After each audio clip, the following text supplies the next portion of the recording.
అందరికీ hi, welcome back to our channel. Chhattisgarh అడవి ఘాట్ రోడ్లో అర్ధరాత్రి వెనక్కి నడుస్తూ లారీ వైపే చూసిన ఆ తెల్ల చీర ఆడది ఎవరు? ఆమెను చూసిన ఆనందయ్య, మూర్తి ఆ రాత్రి ప్రాణాలతో ఎలా బయటపడ్డారో తెలుసుకోవాలి అంటే ఇప్పుడే ఈ వీడియోని చివరి వరకు చూసి మన ఛానల్ని సబ్స్క్రైబ్ చేసుకోండి. ఆంధ్రప్రదేశ్లోని ఒక చిన్న గ్రామంలో ఆనందయ్య అనే 50 ఏళ్ల లారీ డ్రైవర్ ఉండేవాడు. చిన్నప్పటి నుండి ఎన్నో కష్టాలు చూసిన అతడికి చదువు పెద్దగా రాకపోయినా లారీ నడపడంలో చాలా చాలా అనుభవం ఉండేది. దాదాపు 25 సంవత్సరాలుగా దేశంలోని ఎన్నో రాష్ట్రాలకు సరుకులను తీసుకెళ్లిన ఆనందయ్య ప్రమాదకరమైన ఘాట్ రోడ్లలోనూ దట్టమైన అడవుల మధ్యలోనూ భారీ వర్షాల్లోనూ భయపడకుండా లారీ నడిపేవాడు. అందుకే దెయ్యాలు, భూతాలు, చేతబడులు వంటి ఎటువంటి విషయాల్లోనూ అతడు అస్సలు నమ్మేవాడు కాదు. రాత్రిపూట అడవుల్లో వింత వింత శబ్దాలు వినిపించినా అవి జంతువుల వల్లే వస్తాయని, కొండల మధ్య గాలి తిరిగినప్పుడు మనుషులు మాట్లాడుతున్నట్టు అనిపించడం సహజమని అందరికీ చెప్పేవాడు. కానీ ఛత్తీస్గఢ్లోని ఒక పాత అడవి ఘాట్ రోడ్ గురించి మాత్రం అతడికి చిన్నప్పటి నుంచి కొన్ని విచిత్రమైన కథలు వినిపించేవి. ఆ రోడ్లో అర్ధరాత్రి తర్వాత వాహనాలు ఆపకూడదని, భారీ వర్షం పడుతున్నప్పుడు తెల్ల చీర కట్టుకున్న ఒక ఆడదే రోడ్డు మీద కనిపిస్తుందని, ఆమెను చూసిన తర్వాత వెనక్కి తిరిగి అస్సలు చూడకూడదని అందరూ అంటూ ఉంటారు. ఆ కథలు విన్న ప్రతిసారి ఆనందయ్య నవ్వేసేవాడు. కానీ ఆ రోజు సాయంత్రం తన ఇంటి ముందు ప్రయాణానికి సిద్ధమవుతున్నప్పుడు కొన్ని గంటల్లోనే ఆ కథల్లో చెప్పుకున్న ఆడదే తన లారీ ముందు కనిపించబోతోంది అని అతడికి తెలీదు. ఆ సాయంత్రం ఆకాశం మొత్తం నల్లటి మబ్బులతో నిండిపోయి ఉంది. ఇంటి ముందు ఉన్న పాత వేప చెట్టు గాలికి బలంగా ఊగుతోంది. దూరంగా ఉరుములు వినిపిస్తుండగా ఆనందయ్య తన ప్రయాణానికి కావలసిన బట్టలు, టవల్, టార్చ్, మందుల డబ్బా అన్నీ ఒక పాత బ్యాగ్లో సర్దుకుంటూ ఉన్నాడు. అప్పుడే అతడి భార్య గౌరీ వంటగది నుంచి బయటకు వచ్చి ఈసారి ఎక్కడికి వెళ్ళవలసి ఉందని మెల్లగా అడిగింది. ఆనందయ్య విశాఖపట్నం దగ్గర ఉన్న ఒక గోదాము నుంచి ఇనుప పైపులు, యంత్రాల వీడి భాగాలు తీసుకొని ఛత్తీస్గఢ్లోని ఒక పరిశ్రమకు వెళ్ళాలని మెల్లగా చెప్పాడు. అక్కడ సరుకు దించి తిరిగి రావడానికి 2 లేదా 3 రోజులు పడొచ్చని కూడా అన్నాడు. ఛత్తీస్గఢ్ పేరు వినగానే గౌరీ ముఖంలో ఆందోళన కనిపించింది. అక్కడికి వెళ్ళాలంటే అడవి మధ్యలో ఉన్న ఆ పాత ఘాట్ రోడ్ మీదుగా వెళ్ళాలా అని అడిగింది. ఆనందయ్య ఆమె వైపు ఆశ్చర్యంగా చూస్తూ అవునని, కానీ ఆమె ఎందుకు అంత భయపడుతోందని మెల్లగా అడిగాడు. అప్పుడే గౌరీ తమ ఊరిలోని పాత లారీ డ్రైవర్ సుబ్బయ్య చెప్పిన మాటలు గుర్తు చేసుకుంది. ఆ ఘాట్ రోడ్లో రాత్రిపూట వాహనాలు ఆపకూడదని, ముఖ్యంగా భారీ వర్షం పడుతున్నప్పుడు తెల్ల చీర కట్టుకున్న ఒక ఆడది కనిపిస్తుందని కొంతమంది డ్రైవర్లు చెప్పుకుంటారని వివరించింది. ఆనందయ్య మాత్రం ఆ మాటలు విని నవ్వుతూ సుబ్బయ్య వయసు పెరిగే కొద్దీ అతడి కథలు కూడా పెరుగుతున్నాయని అన్నాడు. ఒకప్పుడు అదే అడవిలో పులి కనిపించిందని చెప్పాడు. ఇప్పుడు దెయ్యం కనిపించిందని చెప్తున్నాడని సరదాగా మాట్లాడాడు. కానీ గౌరీ మాత్రం ఎటువంటి నవ్వు నవ్వలేదు. ఆ మాటలు నిజమో కాదో తనకు తెలియదని, అయినా జాగ్రత్తగా వెళ్ళాలని మాత్రమే చెప్తున్నానని చెప్పింది. రాత్రి చాలా ఆలస్యమైతే జనాలు ఉన్న చోట లారీ ఆపాలని, అడవి మధ్యలో ఎట్టి పరిస్థితుల్లోనూ వాహనం నిలపవద్దని చిన్నగా హెచ్చరించింది. ఆనందయ్య తన బ్యాగ్ మూసి తనకు 25 సంవత్సరాల అనుభవం ఉందని చెప్పాడు. ఎన్నో అడవులు దాటానని, ఎన్నో ఘాట్ రోడ్లలో రాత్రిపూట ప్రయాణించానని, ఇప్పటి వరకు దెయ్యం కనిపించలేదని అన్నాడు. గౌరీ అతడు దెయ్యాలను నమ్మకపోయినా తాను చెప్పేది జాగ్రత్త కోసమేనని చెప్పింది. రాత్రిపూట రోడ్డు మీద ఎవరైనా లిఫ్ట్ అడిగినా ఎక్కించుకోవద్దని కూడా చెప్పింది. ఆ మాటకు ఆనందయ్య కాస్త ఆశ్చర్యపోయాడు. దెయ్యాల కథతో పాటు లిఫ్ట్ అడిగే వాళ్ళ గురించి కూడా ఎందుకు చెప్తున్నావని మెల్లగా అడిగాడు. గౌరీ నిన్న సాయంత్రం ఊరి బావి దగ్గర కొంతమంది పెద్దవాళ్ళు మాట్లాడుకుంటూ ఉండగా కొన్ని మాటలు విన్నానని చెప్పింది. ఆ ఘాట్ రోడ్లో ఒక ఆడది రాత్రిపూట వాహనాలను ఆపుతుందని, ఆమెను ఎక్కించుకున్న కొన్ని లారీలు తిరిగి కనిపించలేదని కొందరు చెప్పుకున్నారని వివరించింది. ఆనందయ్య మాత్రం ఊరిలో ఒకరు చెప్పిన మాటకు ఇంకొకరు 10 విషయాలు కలిపి పెద్ద కథ చేస్తారని అన్నాడు.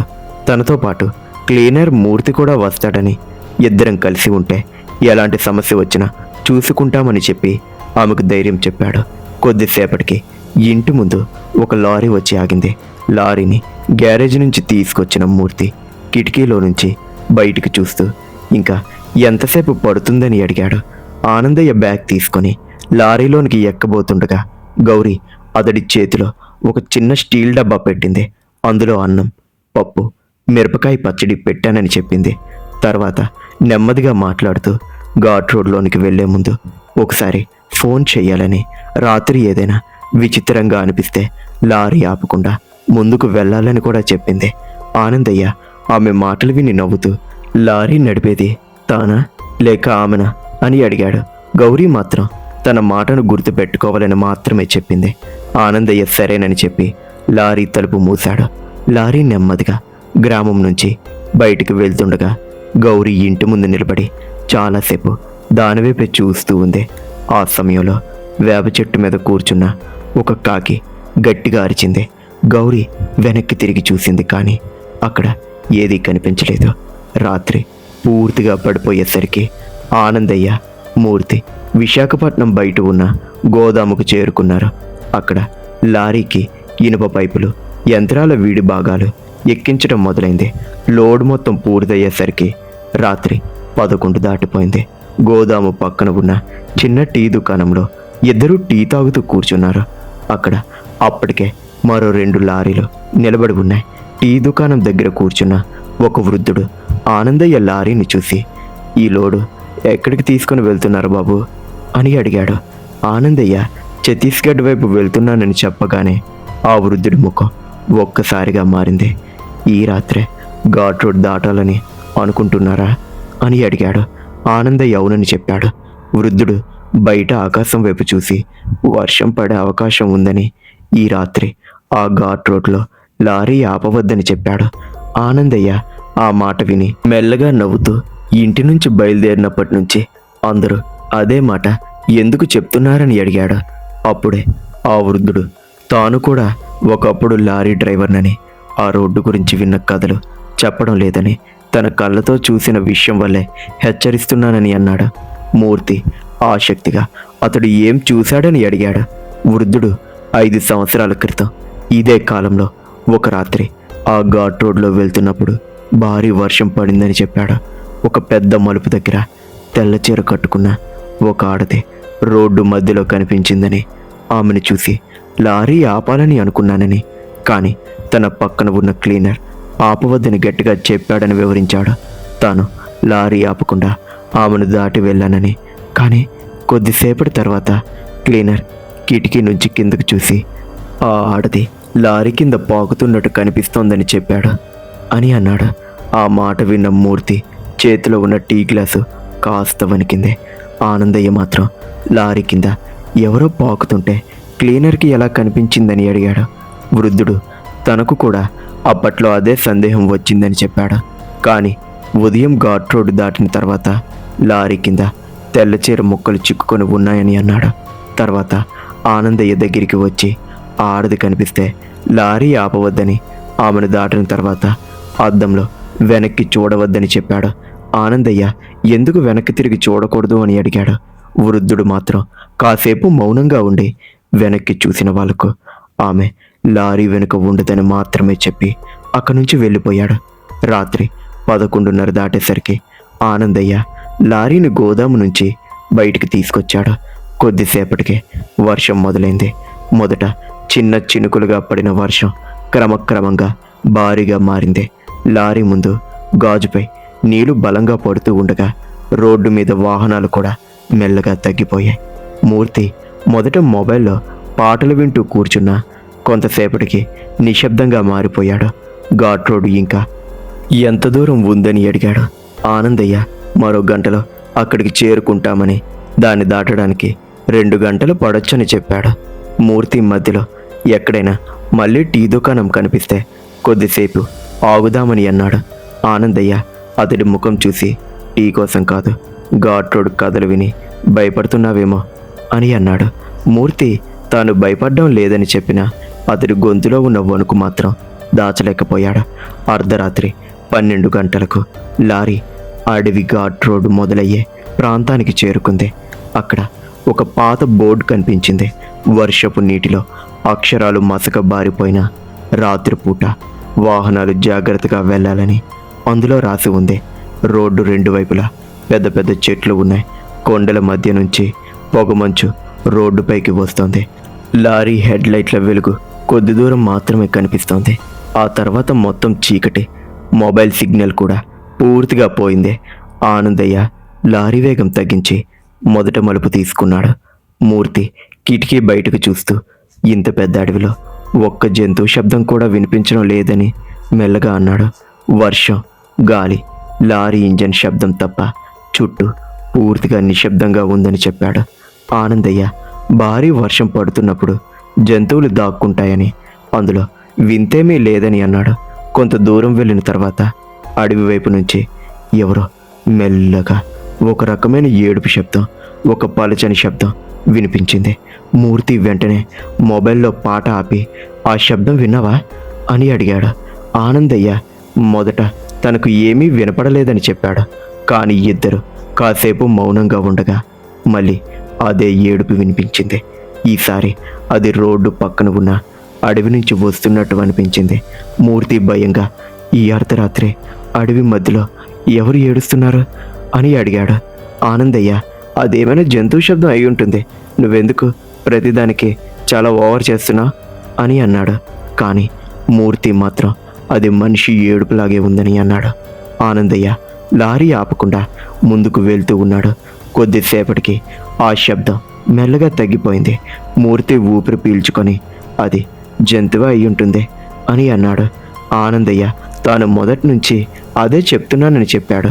అయితే కొన్ని నిమిషాల తర్వాత లారీ వెనుక భాగం నుంచి అప్పుడే ఎవరో బలంగా కొట్టినట్టు ఒక శబ్దం వినిపించింది. మూర్తి వెంటనే వెనక్కి తిరిగి చూశాడు. ఆనందయ్య కూడా అద్దంలో చూశాడు. కానీ వర్షం వల్ల వెనుక ఏమీ కనిపించలేదు. లోడ్లో ఏదైనా ఇనుప పైపు కదిలి తలుపుకు తగిలి ఉండొచ్చని ఆనందయ్య చెప్పాడు. మూర్తి మళ్ళీ శబ్దం వస్తే లారీ ఆపి చూడాలని అన్నాడు. కొద్దిసేపటికి అదే శబ్దం మరోసారి వినిపించింది. ఈసారి అది మరింత బలంగా ఉండడంతో మూర్తి ముఖం తెల్లబడిపోయింది. అతడు లారీ ఆపమని అడిగాడు. ఆనందయ్య ఘాట్ రోడ్డు మధ్యలో ఆపడం ప్రమాదమని కొంచెం ముందుకు వెళ్ళి వెడల్పుగా ఉన్న ఆ చోట ఆపుతానని అన్నాడు. కొద్ది దూరం వెళ్ళిన తర్వాత రోడ్డు పక్కన ఖాళీ స్థలం కనిపించడంతో ఆనందయ్య లారీని అక్కడ ఆపాడు. ఇద్దరు టార్చులు తీసుకొని కిందకి దిగారు. వర్షం ఇంకా భారీగా పడుతోంది. ఆనందయ్య లారీ వెనుక తలుపు దగ్గరికి వెళ్ళి మెల్లగా చూశాడు. తలుపు సరిగ్గానే మూసి ఉంది. లోడ్ కూడా ఏం కదలలేదు. చుట్టూ టార్చ్ వెలుగు వేసి చూసినా ఎక్కడా ఎవరూ కనిపించలేదు. రోడ్డు మొత్తం వర్షపు నీటితో నిండిపోయి ఉంది. ఆనందయ్య మూర్తిని చూసి, ఇప్పుడు అర్థమైందా అని అడిగాడు. మూర్తి ఏమీ చెప్పలేదు. ఇద్దరూ తిరిగి లారీ దగ్గరికి వచ్చారు. ఆనందయ్య డ్రైవర్ సీట్లో కూర్చోబోతుండగా మూర్తి ఒక్కసారిగా ఆగిపోయాడు. లారీ కింద ఏదో తెల్లగా కనిపించిందని చెప్పాడు. ఆనందయ్య టార్చ్ లైట్ని తీసుకొని కిందకి వెలుగును వేశాడు. కానీ అక్కడ బురద, వర్షపు నీరు తప్ప మరేమీ కనిపించలేదు. మూర్తి తనకు తెల్లచీర ముక్కలాగా కనిపించిందని చెప్పాడు. ఆనందయ్య, అది ప్లాస్టిక్ కవర్ ఏమో, నువ్వు అన్నిటికీ భయపడకు అని చెప్పి ఇద్దరూ కూడా మళ్ళీ లారీలోనికి ఎక్కిపోయారు. లారీ మళ్ళీ ప్రయాణం మొదలైంది. కొద్దిసేపు ఇద్దరూ ఒక్క మాట కూడా మాట్లాడుకోలేదు. రాత్రి 1:30 దాటేసరికి పొగమంచు మరింత పెరిగింది. రోడ్డు ముందు కొన్ని అడుగుల దూరం కూడా సరిగ్గా కనిపించడం లేదు. ఆనందయ్య చాలా నెమ్మదిగా లారీ నడుపుతున్నాడు. మూర్తి మాత్రం కిటికీ బయటికి చూడకుండా చేతులను గట్టిగా పట్టుకొని కూర్చున్నాడు. కొంతసేపటికి టీ దుకాణంలో ఉన్న వృద్ధుడు చెప్పిన మాట గుర్తుందా అని అడిగాడు. ఆనందయ్య ఏ మాట అని అడిగాడు. ఆడది కనిపిస్తే లారీ ఆపవద్దని, ఆమెను దాటిన తర్వాత వెనక్కి చూడవద్దని చెప్పిన మాట చిన్నగా గుర్తు చేశాడు. ఆనందయ్య ఆ కథను మర్చిపోవాలని మనం ఇప్పటి వరకు ఏ ఆడదాన్ని కూడా చూడలేదని అన్నాడు. అప్పుడే లారీ హెడ్లైట్ల వెలుగులో దూరంగా ఒక తెల్లటి ఆకారం కనిపించింది. మొదట అది రోడ్డు పక్కన పడిపోయిన ప్లాస్టిక్ ఏమో అనిపించింది. కానీ లారీ దగ్గరికి వస్తున్న కొద్దీ ఆ ఆకారం నెమ్మదిగా కదులుతున్నట్టు కనిపించింది. ఆనందయ్య లారీ వేగం తగ్గించాడు. వర్షం మధ్యలో ఆ తెల్లటి ఆకారం మెల్లగా రోడ్డు మీదకు వచ్చింది. అది తెల్ల చీర కట్టుకున్న ఒక ఆడది. ఆమె జుట్టు మొత్తం తడిసి భుజాల మీదుగా వేలాడుతోంది. కానీ ఆమె నిలబడిన తీరు చాలా విచిత్రంగా ఉంది. ఆమె శరీరం మొత్తం రోడ్డుకు అవతల వైపు తిరిగి ఉంది. ఆమె కాళ్ళు వెనక్కి కదులుతున్నాయి. కానీ ఆమె ముఖం మాత్రం పూర్తిగా లారీ వైపే ఉంది. ఆమె కళ్ళు ఒక్క క్షణం కూడా మూయకుండా ఆనందయ్యను చూస్తూ ఉన్నాయి. మూర్తి భయంతో ఆనందయ్య చేతిని పట్టుకొని ఆమె మనిషిలా లేదని చెప్పాడు. ఆనందయ్య కూడా ఆమెను చూసి చిన్నగా భయపడ్డాడు. కానీ ఆ ఇరుకైన ఘాట్ రోడ్లో లారీని వెనక్కి తిప్పడానికి చోటు లేదు. అతడు స్టీరింగ్ను గట్టిగా పట్టుకొని నెమ్మదిగా ముందుకు తీసుకొని వెళ్ళాడు. లారీ దగ్గరికి వస్తున్న కొద్దీ ఆడది ముఖం మీద ఉన్న చిన్న నవ్వు మరింత పెద్దదవుతూ వచ్చింది. ఆనందయ్య హార్న్ కొట్టినా ఆమె పక్కకు జరగలేదు. చివరికి లారీ ఆమెకు చాలా దగ్గరగా వచ్చినప్పుడు ఆనందయ్య స్టీరింగ్ను కొద్దిగా తిప్పి ఆమె పక్క నుంచి దాటించాడు. కానీ లారీ ఆమెను దాటిన క్షణంలోనే క్యాబిన్ మొత్తం ఒక్కసారిగా చల్లబడిపోయింది. బయట వర్షం పడుతున్నా మంచు గాలి లోపలికి వచ్చినట్టు ఇద్దరికీ వణుకు పుట్టింది. లారీ హెడ్లైట్లు ఒక్క క్షణం పాటు ఆరిపోయి మళ్ళీ వెలిగాయి. వెలుగు తిరిగి వచ్చినప్పుడు రోడ్డు మీద ఆడది ఎక్కడా కనిపించలేదు. ఆనందయ్య వెంటనే లారీ వేగం పెంచాడు. మూర్తి వెనక్కి తిరిగి చూడబోతుండగా వృద్ధుడు చెప్పిన మాట గుర్తు చేసుకొని వెనక్కి చూడవద్దని ఆనందయ్య గట్టిగా చెప్పాడు. మూర్తి వెంటనే తల తిప్పకుండా కూర్చున్నాడు. ఇద్దరు కొంతసేపు మౌనంగా ఉన్నారు. అప్పుడే ఆనందయ్య ఒక్కసారిగా అర్థం చేసుకున్నాడు. ఈ దెయ్యాలు భూతాలు నిజంగా ఉన్నాయని. వాళ్ళు ఆమెను దాటేశామని అనుకుంటూ ఉన్న సమయంలో లారీ ముందు గ్లాస్ మీద ఎవరో బలంగా తాకినట్టు అనిపించింది. ఇద్దరూ ఒక్కసారిగా ముందుకు చూశారు. వర్షపు నీరు గాజు మీద నుంచి వేగంగా జారిపోతోంది. మొదట ఏమీ కనిపించలేదు. కానీ కొన్ని క్షణాల తర్వాత గాజు మధ్యలో ఒక తెల్లటి ముఖం మెల్లగా కనిపించింది. తడిచిన జుట్టు మొత్తం గాజు మీద వేలాడుతోంది. ఆడది ముఖం బయట నుంచి గాజుకు వతుక్కొని ఉంది. ఆమె కళ్ళు పూర్తిగా తెరిచి ఉన్నాయి. పెదవులపై అదే భయంకరమైన నవ్వు ఉంది. మూర్తి భయంతో ఆమె లారీ ముందుకు ఎలా వచ్చిందని అడిగాడు. ఆనందయ్య కూడా సమాధానం తెలియలేదు. ఇద్దరూ వణికిపోతూ ఉన్నారు. అతడు లారీ వేగాన్ని పెంచాడు. కానీ ఆడది ముఖం గాజు మీద నుంచి అస్సలు కదలట్లేదు. కొద్దిసేపటికి ఆ ఆడది ముఖం గాజు మీద నుంచి అస్సలు కదలట్లేదు.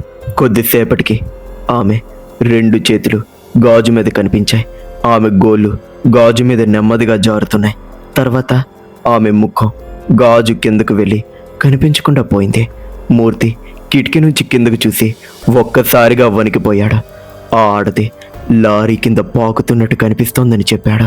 వెంటనే లారీ కింద ఉన్న ఇనుప భాగాలపై ఎవరో గోళ్ళతో రాస్తున్నట్టు భయంకరమైన శబ్దం వినిపించడం మొదలైంది. ఆ శబ్దం వెనుక నుంచి మొదలై నెమ్మదిగా క్యాబిన్ వైపు వస్తున్నట్టు అనిపించింది. ఆనందయ్య ఎంత వేగంగా లారీని నడిపినా అది తగ్గలేదు. మూర్తి మళ్ళీ కిందకి చూస్తూ ఆమె లారీ కింద నుంచి ముందుకు వస్తుందని, కింద ఉన్న భాగం దగ్గరికి చేరిందని భయంతో చెప్పాడు. ఆనందయ్య భయాన్ని దాచుకొని మూర్తికి కిందకు చూడవద్దని చెప్పాడు. కానీ కొన్ని క్షణాల్లోనే లారీ ముందు భాగం ఒక్కసారిగా బలంగా ఊగిపోయింది. లారీ కింద ఏదో భారీ వస్తువు తగిలినట్టు అనిపించింది. ఆనందయ్య స్టీరింగ్ను అదుపులో పెట్టడానికి పూర్తిగా ప్రయత్నించాడు. కానీ వర్షం వల్ల రోడ్డు మొత్తం జారుడుగా మారిపోయింది. లారీ ఒక పెద్ద మలుపు దగ్గరికి చేరుకున్నప్పుడు ముందు గాజు మీద మళ్ళీ ఆ ఆడది ముఖం ఒక్కసారిగా కనిపించింది. ఈసారి ఆమె గాజు మీద తలక్రిందులుగా వేలాడుతూ గట్టిగా నవ్వుతోంది. ఆమె కళ్ళ నుంచి నల్లటి నీరు జారుతూ గాజు మొత్తం కమ్మేసింది. ఆనందయ్యకు ముందున్న రోడ్డు కనిపించకపోయింది. మూర్తి భయంతో కళ్ళను గట్టిగా మూసుకొని దేవుడికి ప్రార్థన చేస్తూ ఉండగా లారీ అదుపు తప్పి రోడ్డు పక్కనున్న కొండగోడకు బలంగా తగిలింది. ఆ దెబ్బకు ఆనందయ్య నుదురు స్టీరింగ్కు తగిలి రక్తం కారడం మొదలైంది. మూర్తి పక్క తలుపుకు బలంగా తగిలి చేతికి గాయమైంది. లారీ ఇంజిన్ ఆగిపోయింది. బయట వర్షం మాత్రం అలాగే కురుస్తోంది. కొద్దిసేపటికి ఆనందయ్య నెమ్మదిగా కళ్ళు తెరిచాడు. అతడి తల మొత్తం తిరుగుతోంది. మూర్తి చేతిని పట్టుకొని నొప్పితో కూర్చున్నాడు. ఇద్దరు లారీలో ఉండడం ప్రమాదమని భావించి బయటికి దిగారు. వర్షంలో నిలబడి వెనక్కి తిరిగి లారీ వైపు చూశారు. లారీ ముందు గాజు మీద 2 చేతి ముద్రలు స్పష్టంగా కనిపిస్తున్నాయి. కానీ ఆడిది మాత్రం ఎక్కడా కనిపించలేదు. ఆనందయ్య మూర్తిని తీసుకొని గాయాలతోనే రోడ్డు మీద నడవడం మొదలుపెట్టాడు. కొద్ది దూరం వెళ్ళిన తర్వాత వాళ్ళ వెనుక నుంచి మళ్ళీ లారీ కింద వినిపించిన అదే గోల శబ్దం వినిపించింది. ఇద్దరు వెనక్కి చూడకుండా వేగంగా నడిచారు.